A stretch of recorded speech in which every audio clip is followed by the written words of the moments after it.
সবিজের চাকচিক্য ছেড়ে ধর্মের ছায়াতলে ফেরাটা তারকাদের ক্ষেত্রে নতুন কিছু নয়। এখন পর্যন্ত দেশ বিদেশের বহু তারকারা এমন নজির ঘটিয়েছেন। বাংলাদেশের সবিজাঙ্গনেও রয়েছেন এমন অনেকেই। এবার আলোচিত শিশু শিল্পী সিমরান লুবাবার দেখা মিলল এমনই বদলে যাওয়া এক রূপে।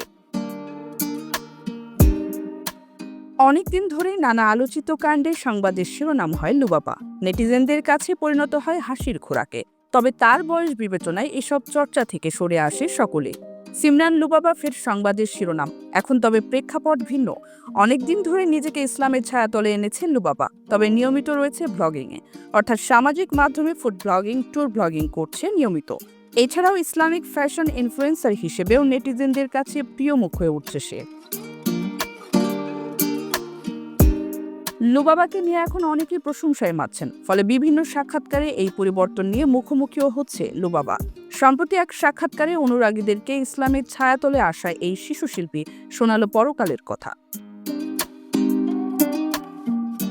এই সময় লুবাবা সর্বদা ইসলামের পথকে অনুসরণ করার আহ্বান জানালো। লুবাবাকে বলতে শোনাই, আশেপাশের মডার্নদের মতো ফলো করতে গেলে যেটা হয়, আমাদের আসল যে লক্ষ্য পরকাল, সেটা আমরা ভুলে যাই। যেমন আমরা মিডিয়াতে কাজ করা যায়, কিন্তু কাজের যে ইসলামিক ওয়েটা বা উদ্দেশ্যটা আছে সেটা অনুসরণ করা বেটার। আর ইসলামের পথ বেছে নেওয়াটা আমার জীবনের একটা বেস্ট ডিসিশন।